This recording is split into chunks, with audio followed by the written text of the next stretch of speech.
In the waning years of World War II, a peculiar scene unfolded in the heartland of America, specifically in the state of Nebraska.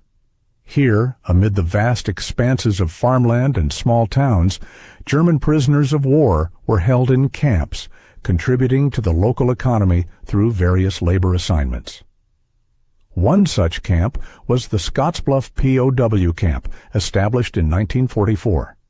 This camp had a capacity of approximately 3,000 prisoners and was laid out with military precision, featuring rows of barracks, a mess hall, guard towers, and barbed wire perimeters. The camp was overseen by units from the U.S. Army's Provost Marshal General's office, tasked with maintaining security and discipline. During this period, Nebraska played host to several such installations, a testament to the state's pivotal role in the war effort. The geographical isolation and agricultural economy made Nebraska an ideal location for POW camps. In the Scottsbluff camp, the prisoners, mostly captured soldiers from the North African and European campaigns, found themselves in a world starkly different from the battlefields of Europe. Under the stipulations of the Geneva Convention, which the United States adhered to diligently, these prisoners were employed in non-military labor to aid the war effort and mitigate local labor shortages. In Nebraska, this often meant agricultural work, as the state's economy was heavily reliant on farming. Rows of fertile fields stretched as far as the eye could see, and the demand for labor was relentless. Farmers whose sons and hired hands were off fighting overseas found an unexpected workforce in these captured soldiers. The POWs were dispatched to work in fields, canneries, and, on occasion, railroads and factories. The logistics of this operation were meticulously documented in War Department circulars and transportation logs, ensuring that the movement and employment of POWs met both legal and practical standards. The POWs' daily routines were controlled by a strict schedule. They rose with the sun and were often transported by truck to various work sites. Their labor was essential during the planting and harvesting seasons, and they became a familiar sight to the local Nebraskans. Among the various assignments, a group of prisoners was tasked with delivering bundles of newspapers to a local print shop.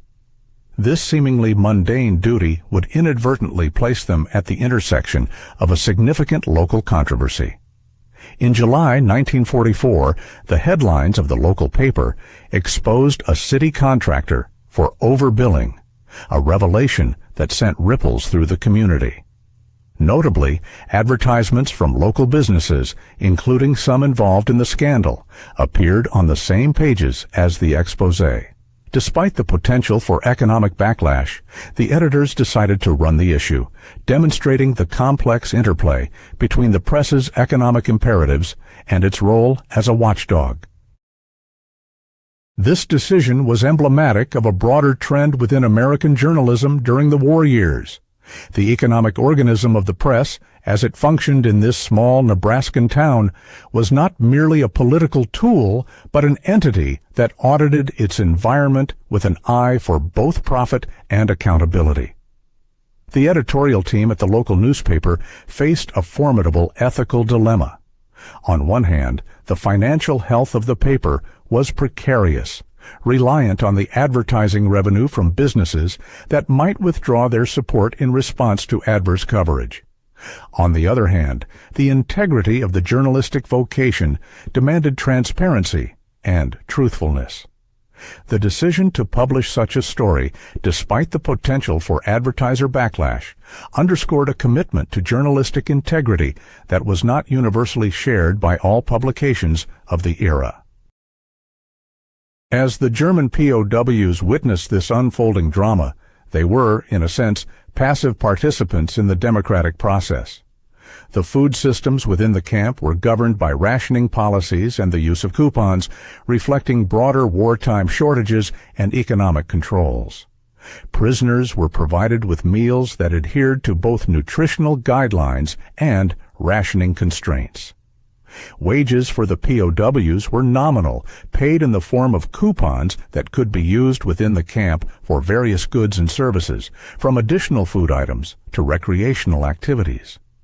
The camp's economy was a microcosm of the larger wartime economy, carefully balanced between scarcity and necessity. Civilian attitudes towards German POWs in Nebraska were complex and varied. While some locals viewed the prisoners with suspicion or outright hostility, others saw them as a necessary part of the wartime economy. Recorded incidents highlighted this ambivalence, with reports of both friendly interactions and tensions between POWs and local residents. Some residents were empathetic, recognizing the prisoners as young men caught in the tides of war, not unlike their own sons and brothers.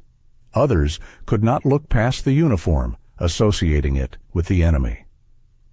Yet, there were moments of shared humanity, instances where a prisoner's musical talent or a shared joke bridged the divide, however temporarily.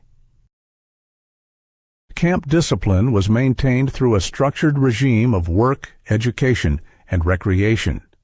Medical access was provided, adhering to international standards, and mail services allowed prisoners to maintain contact with families in Germany.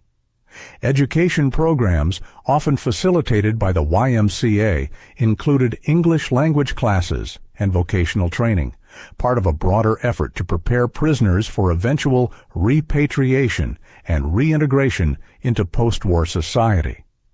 These programs were designed not only to occupy the prisoners' time, but to instill skills that would be valuable upon their return home. The classes ranged from basic literacy to more specialized technical training, reflecting an understanding of the rapidly changing post-war world. As the war drew to a close, plans for post-war repatriation and re-education programs were set in motion. These initiatives aimed to dismantle the ideological structures that had supported the Axis powers, but they did so through the environments and systems established in the camps, rather than through direct indoctrination. Prisoners were exposed to democratic principles and the workings of a free society, often subtly, through their interactions with the civilian population and the media.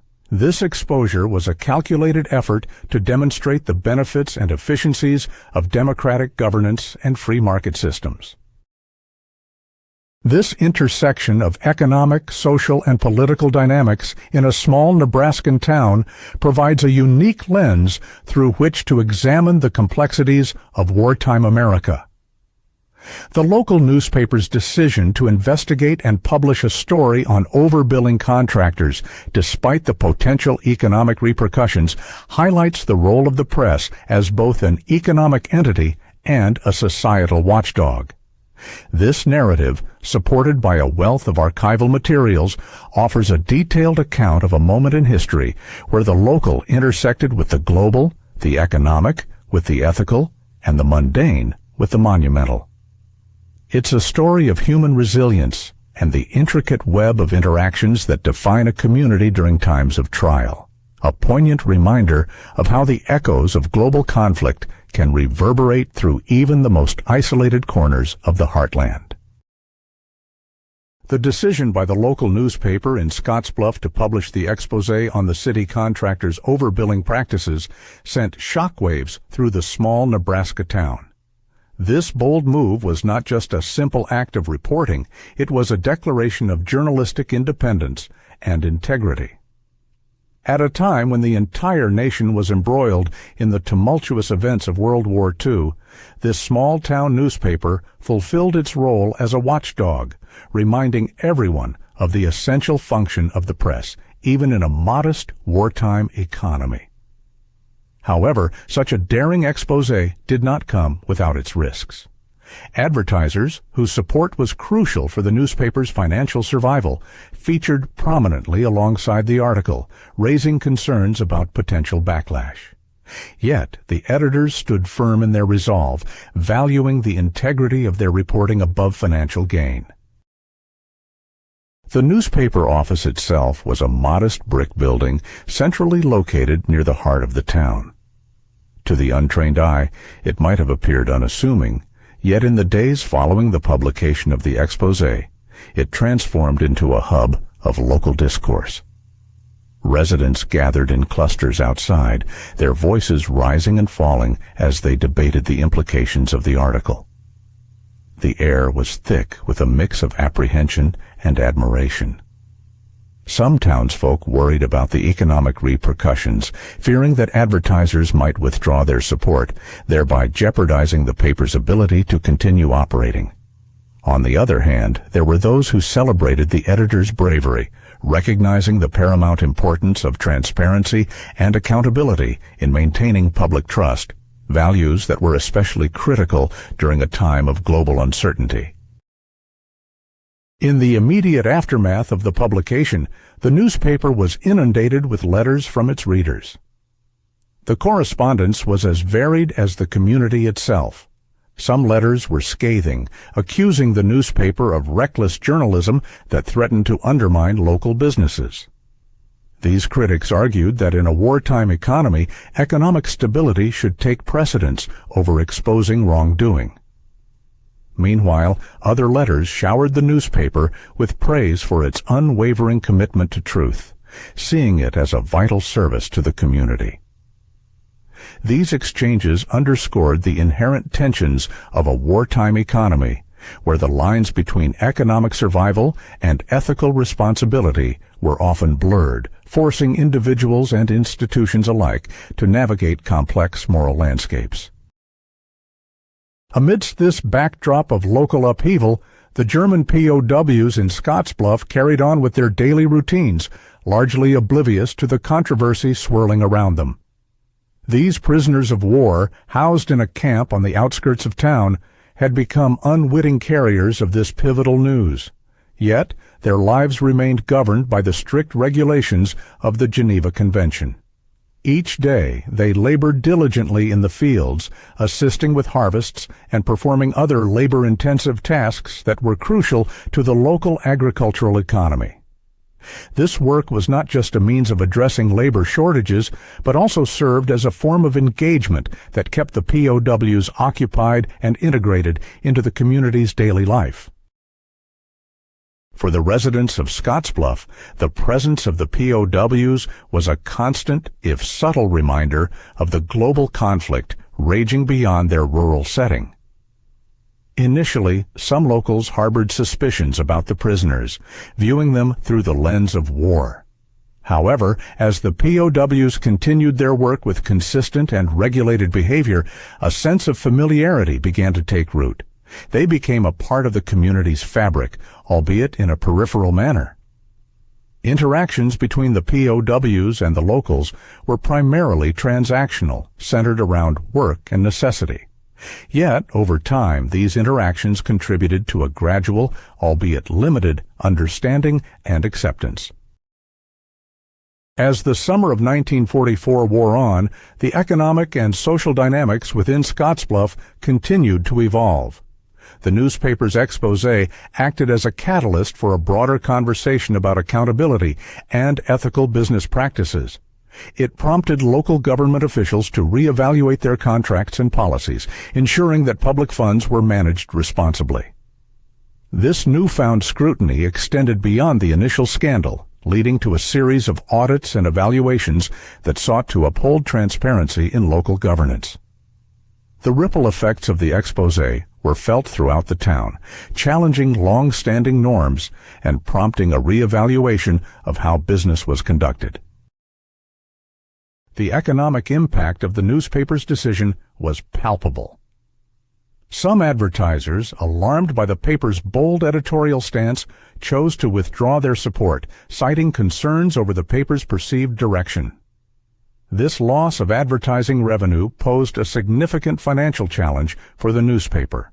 However, this setback was partially mitigated by a surge in subscriptions, as many residents rallied around the newspaper's commitment to truth and integrity. The editors, despite facing financial difficulties, remained steadfast in their mission. They understood that their role extended beyond the mere act of reporting. They were custodians of public trust, tasked with safeguarding the flow of information, particularly in times of uncertainty and upheaval. Meanwhile, within the confines of the POW camp, news of the article and its aftermath was met with a mix of indifference and curiosity. Although the POWs were largely insulated from local politics, they were not entirely oblivious to the broader implications of media in a democratic society. Educational programs within the camp subtly introduced them to these concepts, emphasizing the importance of a free press and civic engagement. These lessons were part of a broader re-education effort aimed at preparing the POWs for life after the war, instilling values that aligned with democratic ideals. As the war's end appeared increasingly imminent, discussions about repatriation became more frequent. The interactions between the POWs and the local community played a crucial role in these preparations, offering practical insights into democratic life. The POWs witnessed firsthand how a community navigated challenges, balanced economic interests with ethical considerations, and upheld principles of accountability and transparency. These experiences would inform their futures, shaping their understanding of democracy and civic responsibility. As the year drew to a close, the impact of the newspaper's decision continued to reverberate through Scottsbluff. The scandal had served as a catalyst for change, prompting a re-evaluation of local governance and business practices. While the community faced economic uncertainties, it emerged with a renewed commitment to integrity and accountability. This period of introspection and reform was a testament to the resilience of small-town America, demonstrating how local actions could contribute to broader societal change. The German POWs, though temporary residents, had been silent witnesses to these developments. Their presence in Scottsbluff was a reminder of the interconnectedness of global and local events. As they prepared for eventual repatriation, the lessons learned during their time in Nebraska would inform their futures, shaping their understanding of democracy and civic responsibility. In the broader context of the war, the Scottsbluff newspaper's decision to publish the exposé reflected a microcosm of the challenges faced by free societies.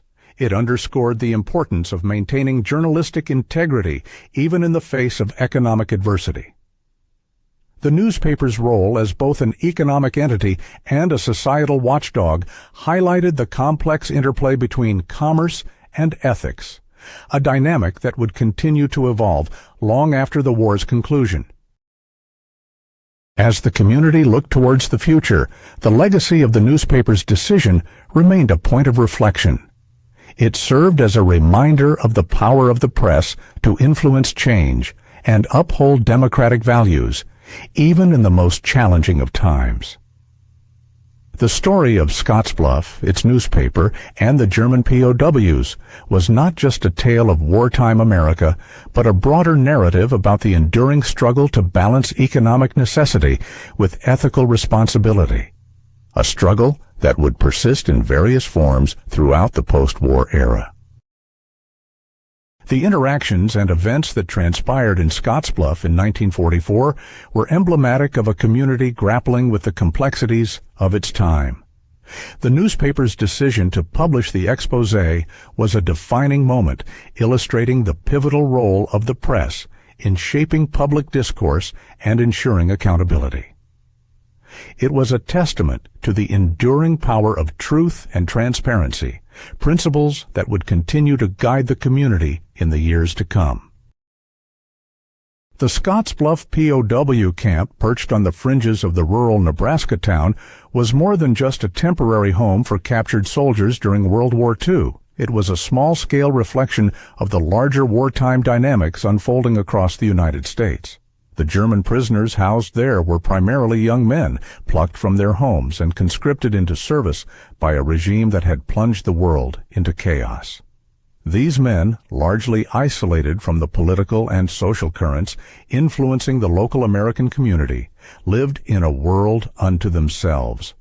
Yet, despite this isolation, their presence and labor became essential components of the town's economic ecosystem, serving as a poignant reminder of the far-reaching impacts of global conflict. Each morning, as dawn broke over the Nebraska plains, the German POWs were assembled under the watchful eyes of their American guards. They were then transported to various farms and fields in the surrounding area. On occasion, they were also taken to the local print shop, a modest yet significant building located along the town's main thoroughfare. This print shop was no ordinary establishment. It was a hive of activity and the birthplace of the Scottsbluff Gazette, the town's primary source of news and information. The Gazette had recently become the focal point of a growing controversy following its bold exposé on the city's contractor. The modest print shop, with its whirring presses and industrious staff, was a cornerstone of the community. Its walls echoed with the sounds of machinery and the constant chatter of workers committed to the dissemination of truth. The editor of the Gazette, a man known for his unwavering commitment to journalistic integrity, had recently published a story that sent shockwaves through the town. The exposé detailed accusations of overbilling and corruption by a city contractor, sparking heated debates and forcing residents to confront uncomfortable truths about the ethical responsibilities of both public officials and private enterprises. The German POWs, tasked with delivering bundles of freshly printed newspapers to various distribution points, were unwitting observers of the drama unfolding in the community. As they handed out the papers, they witnessed the reactions of townspeople. Cafe patrons, shopkeepers, and farmers engaged in animated discussions, their voices rising and falling in a symphony of debate about the revelations contained within the Gazette's pages. For many residents, the article served as a catalyst for introspection and reflection on the ethical standards expected of those in positions of power. As the weeks passed, the Gazette's decision to publish the exposé began to yield tangible results. Local government officials, under the glare of public scrutiny, initiated a series of audits and reviews of city contracts. The revelations prompted a reevaluation of business practices among local contractors, who now understood that their actions were subject to public oversight. This newfound accountability was a direct consequence of the Gazette's steadfast commitment to its role as a watchdog for the community, a principle that resonated deeply with the editors and staff. Meanwhile, the German POWs continued their labor under the terms outlined by the Geneva Convention. These terms allowed for POWs to work, provided they were not engaged in activities directly related to the war effort. In Scottsbluff, their labor was critical to the town's agricultural output, which had been severely hampered by the wartime labor shortage. The prisoners worked diligently, their presence a constant reminder of the global conflict that had reached even the most isolated corners of America. For the editors of the Gazette, the decision to publish the exposé was not without economic consequences. Several advertisers, wary of being associated with a publication that had taken a strong stance against unethical business practices, withdrew their support. The financial strain on the newspaper was palpable, yet the editorial team remained resolute in their belief that the press must serve as an independent voice, free from the influence of economic pressures. They understood that journalism, at its core, was about truth-telling, holding power to account, and serving the public interest, even when it was unpopular or financially risky. In the broader context of wartime America, the situation in Scottsbluff was emblematic of the challenges facing the nation. The war had necessitated a delicate balance between economic necessity and ethical responsibility, a balance that was mirrored in the local community's response to the newspaper's revelations. As the war progressed, these themes would continue to play out across the country, influencing public discourse and shaping the post-war landscape. The impact of the Gazette's actions extended beyond the immediate community. News of the exposé and the subsequent reforms reached other towns and cities, where similar issues of accountability and transparency were being discussed.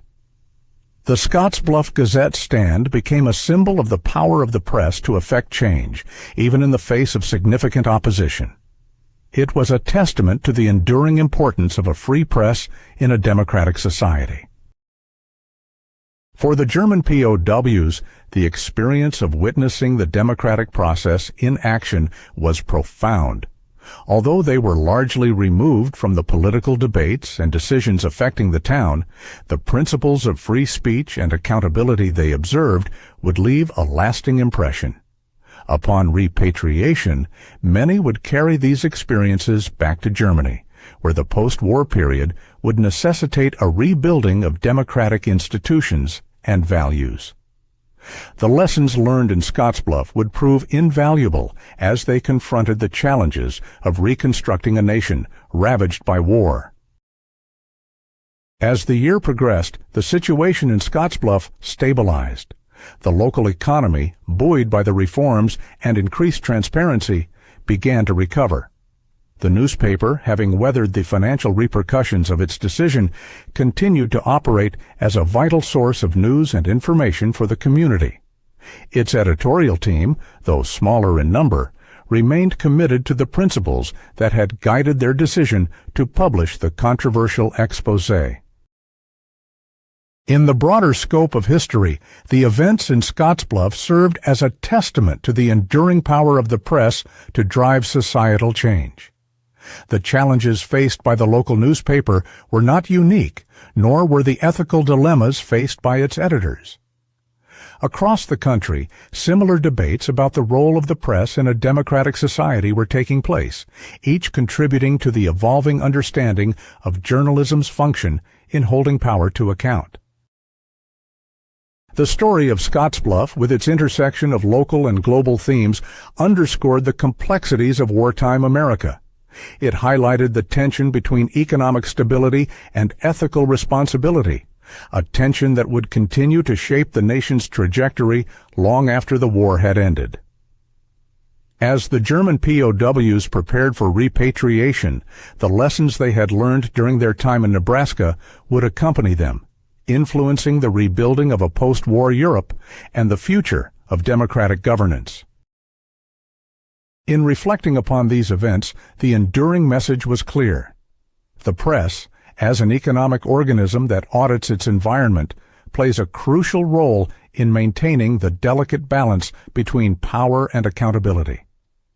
The Scottsbluff Gazette's commitment to this principle, even in the face of adversity, was a poignant reminder of the importance of journalistic integrity in upholding the values of a democratic society.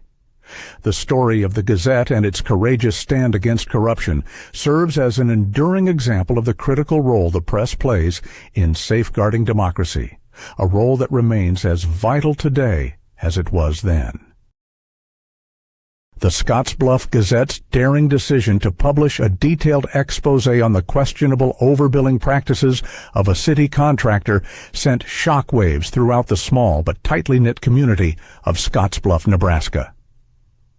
This revelation ignited fervent discussions, reaching far beyond the confines of local government offices and sparking debates in the living rooms of families and the boardrooms of businesses across the town.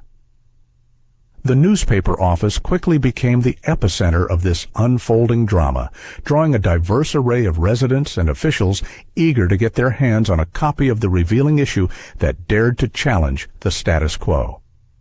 Despite the looming threat of backlash from advertisers who might have preferred the paper to turn a blind eye, the editors stood firm in their commitment to transparency and truth, echoing a broader wartime ethos of accountability that resonated deeply with the public. In the ensuing weeks following the publication of this groundbreaking exposé, the editorial team at the Gazette found themselves walking a tightrope, balancing their newfound reputation as a bastion of integrity with the practicalities of sustaining a business. On one hand, the exposé had cemented their standing as a trusted source of fearless journalism, earning them accolades and respect from various corners of the community and even beyond. On the other hand, the financial implications of their bold move began to surface, as some advertisers, cautious of being associated with a publication that was unafraid to shine a light on local power structures, started to reconsider their contracts.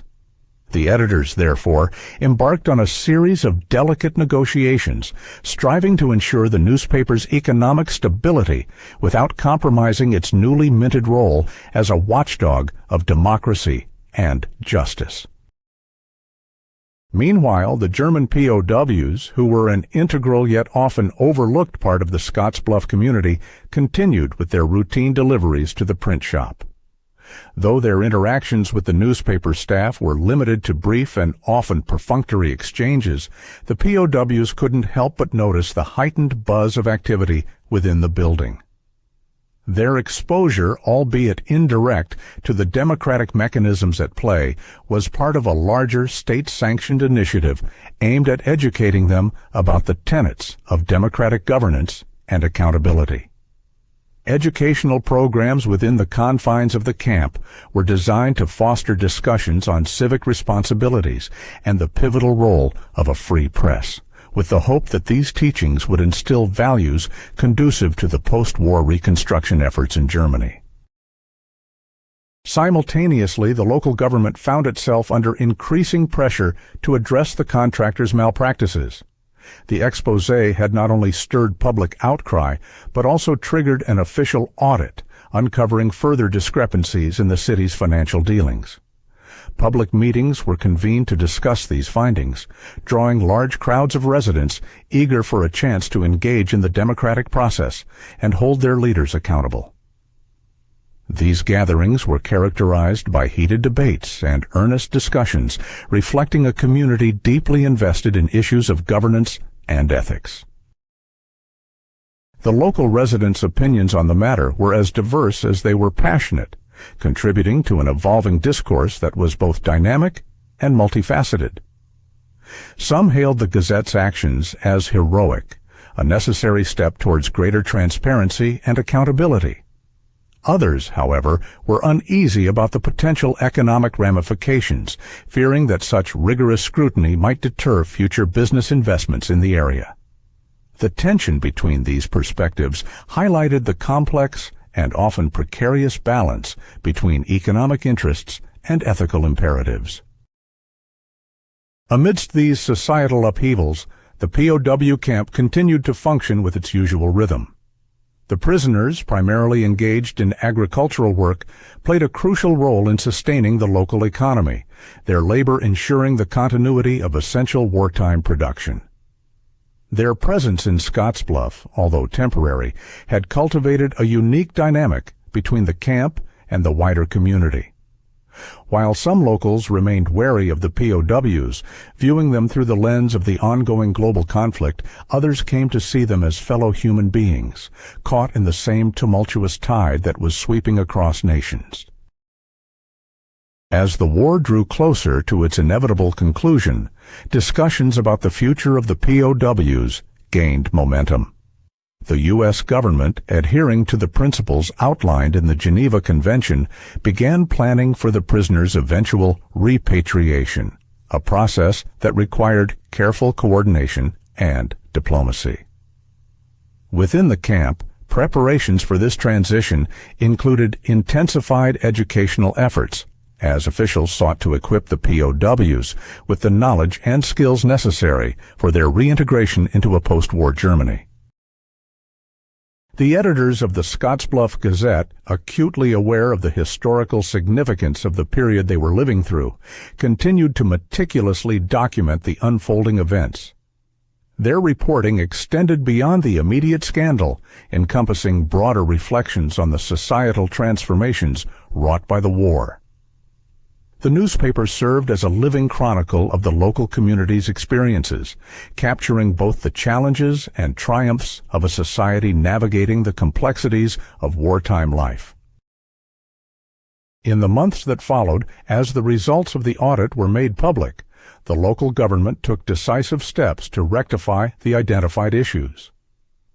The contractor in question faced legal consequences, and a series of reforms were proposed to prevent similar occurrences in the future.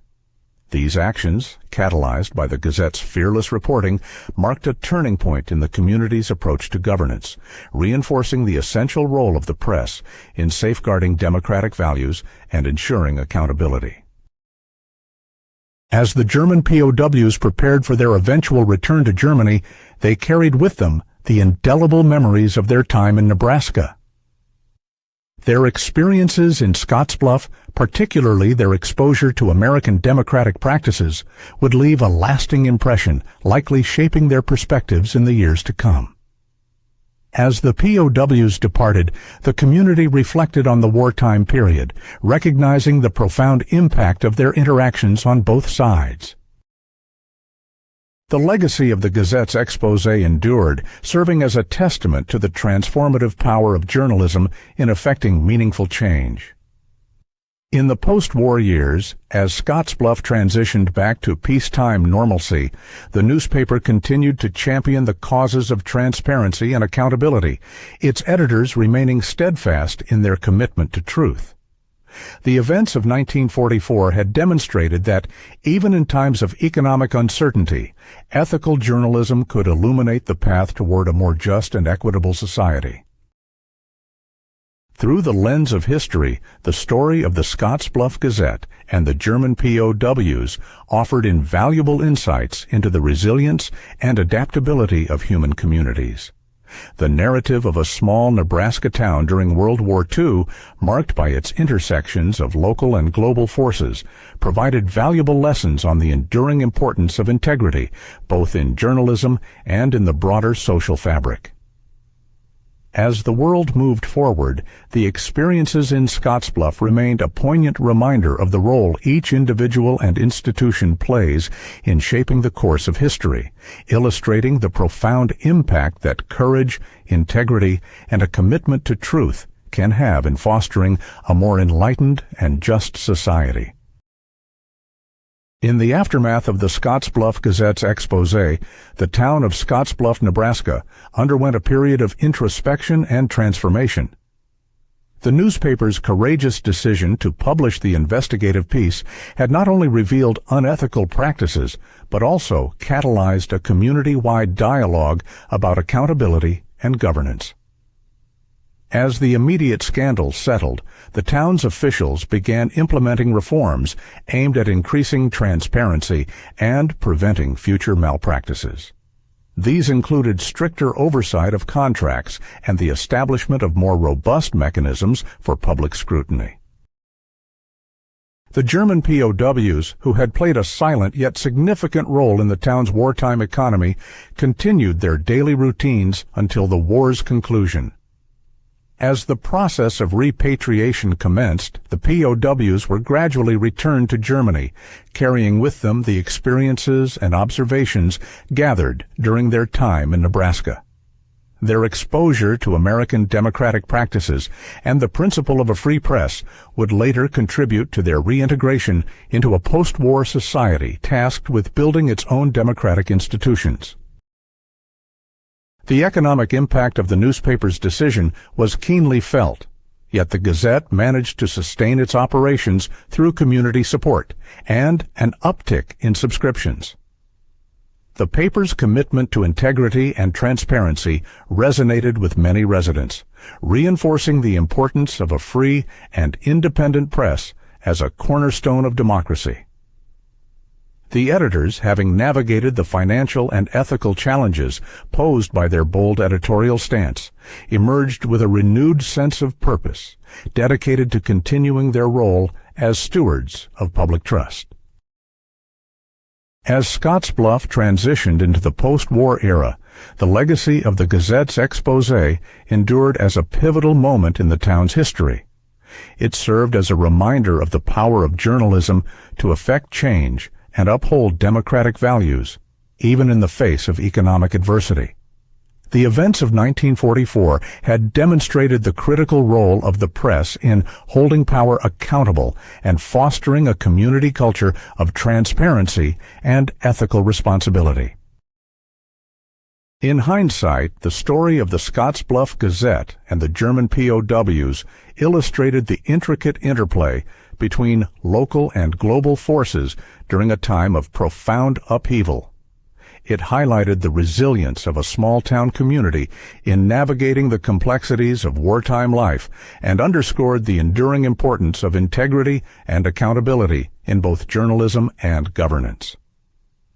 As the world moved forward, the lessons from Scottsbluff remained a testament to the impact that principled actions can have in shaping a more equitable and just society.